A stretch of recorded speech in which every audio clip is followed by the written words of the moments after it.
Dan Cherno dice, buen día Santi, hablamos de la carta anual a los inversores de Berkshire Hathaway. Me gusta y podemos hablar brevemente, pero no tanto de la carta en particular, sino del concepto este. Vamos a compartir pantalla. Si ustedes googlean, que lo acabo de hacer en una milésima de segundo, Berkshire Hathaway Shareholder Letters, van a llegar a esta web, Old School, que tiene todas las cartas a los inversores que justamente se ve en pantalla acá. Este libro amarillo que está acá, este libro amarillo que está acá, son estas mismas cartas impresas, porque a mí me gusta leerlo en papel y me parece más copado leerlo en papel que leerlo en la web. Por eso imprimí esta y por eso está en violetita la del 2022, pues es la única que imprimí y la leí en papel. Esta carta a los inversores, que ven acá es un PDF, comienza los últimos años, hace un montón de años, con cómo evolucionó el market value. Antes no mostraban el market value, mostraban otro indicador porque les parecía que era una falopea el market value, pero ahora lo muestran así. Cómo le fue a Berkshire Hathaway, la empresa de Warren Buffett, que es el mejor inversor de la historia de la humanidad. Y este primer concepto es para hablar de la carta esta. Está bueno para los latinoamericanos que estamos más bien colgados de una palmera.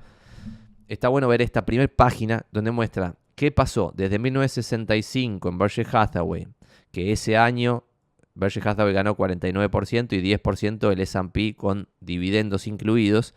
Al año siguiente el S&P perdió 11% y Berkshire Hathaway perdió el 3%. Acá hay un año, por ejemplo, fulminante en 1974 que Berkshire Hathaway perdió market value, 48% y el S&P 26%. Después hay años gloriosos acá como 1976 que ganaron 129% en un año cuando el S&P ganó 23%. Y va siguiendo lo que fue pasando todos los años. Y lo interesante de la primera página es esto. Que cuando vos ves el compound annual gain, es decir, el interés compuesto, la ganancia compuesta de esta empresa fue entre 1965 y el 2022 19.8% anual compuesto.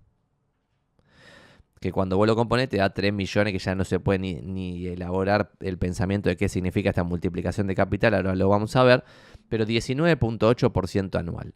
Y el mercado en general, 9.9% anual. La primera conclusión sobre esta carta a los inversores de Buffett no va a ser lo que escribe él después, sino va a ser sobre esto.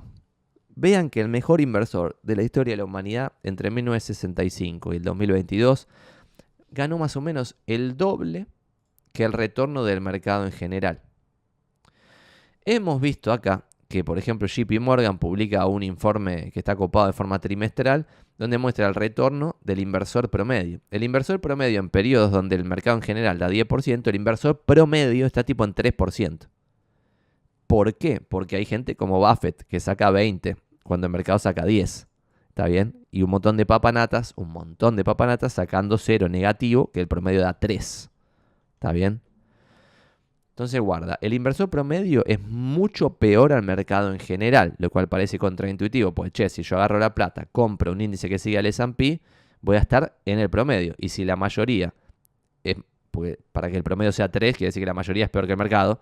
Si la mayoría es peor que el mercado, me conviene estar en el S&P y no elegir yo qué voy a hacer.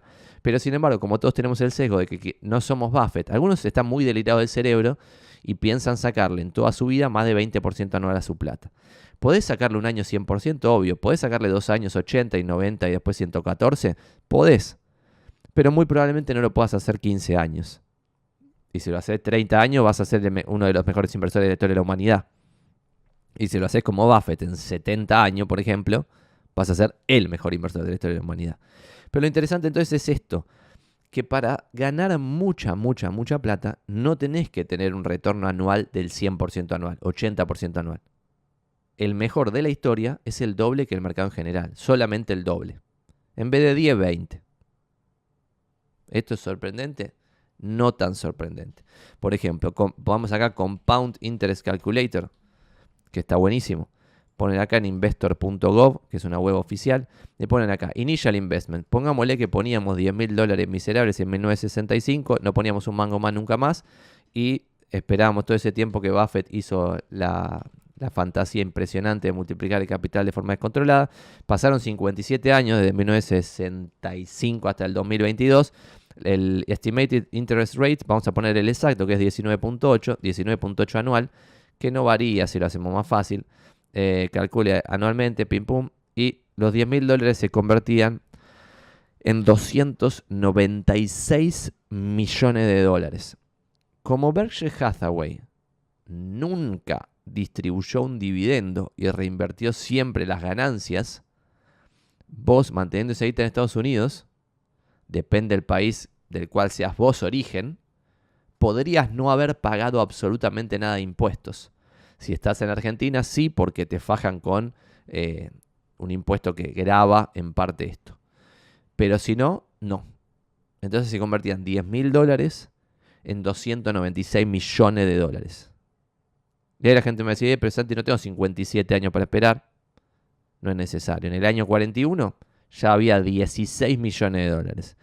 En el año 30 vamos a poner 2.300.000 dólares. ¿Está bien? Entonces este juego es un juego de largo plazo. No es un juego de un año sacarle 100%. Que son todo lo que están diciendo todos los papanatas en YouTube.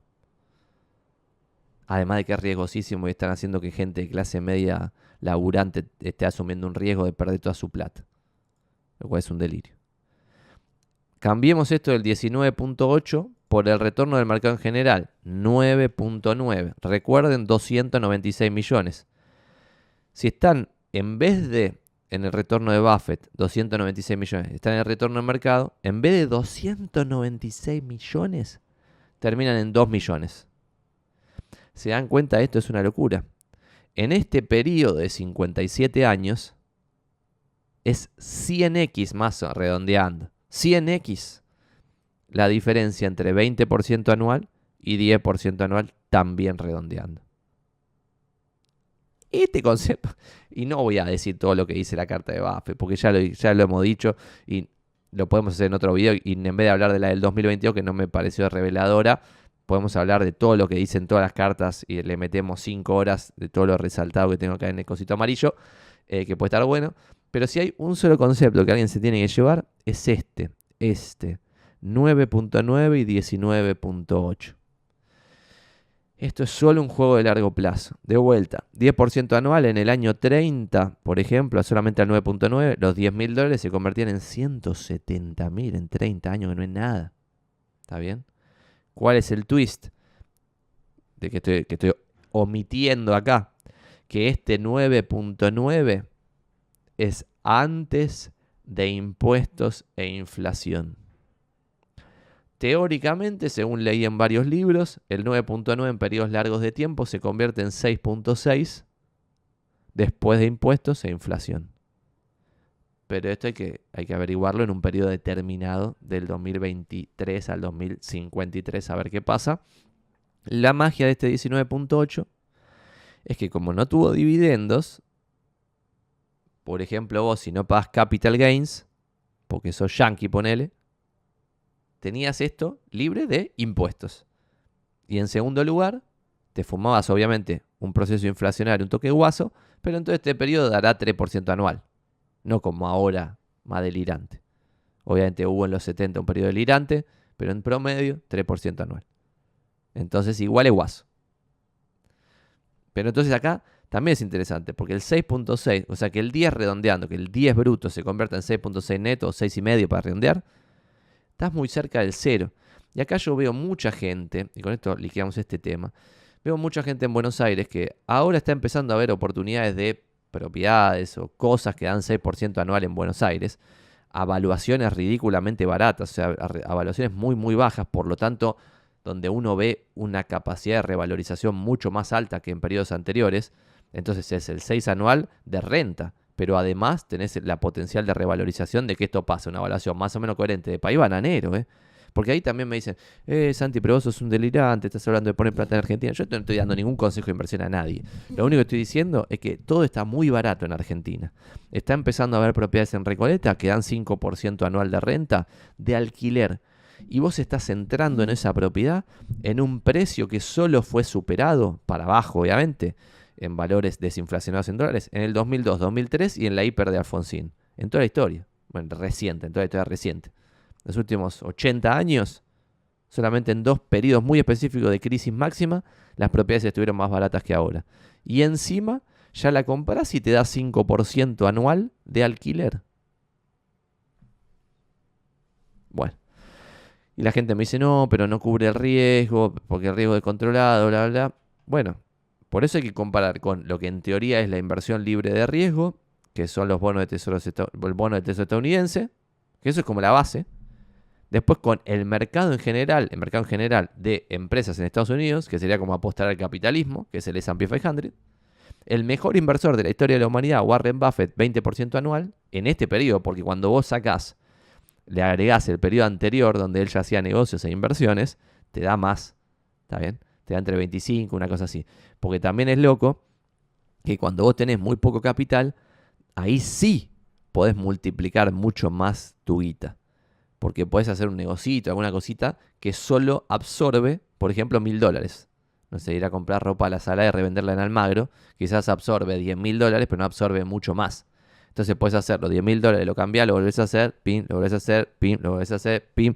Pero después cuando generás más capital, ya quizás no lo puedes poner en ese negocio. Te voy a poner un negocio de ropa más grande, baja el retorno de ese capital. Entonces ya estás empezando y cuanto más va creciendo tu capital, más vas tendiendo a este tipo de cosas más coherentes. Y después tenés delirantes del cerebro que están con $100 millones timbiándolos pensando que son mejores que Buffett. O gente con $1.000 haciendo el jueguito del S&P, que tipo tampoco tiene sentido. Porque es muy poca plata y no te van a dar eso. O sea, excepto que todo el tiempo estés poniendo guita. Dollar cost averaging, todo el tiempo estás poniendo guita, ahorrando y después invirtiendo constantemente, sistemáticamente. Ahí sí, obviamente tiene muchísimo sentido. Perdón, nos fuimos un poquito por las ramas. No sé si respondimos a esta pregunta de... Hablamos de la carta anual de Berkshire Hathaway, pero dimos un concepto que está bueno.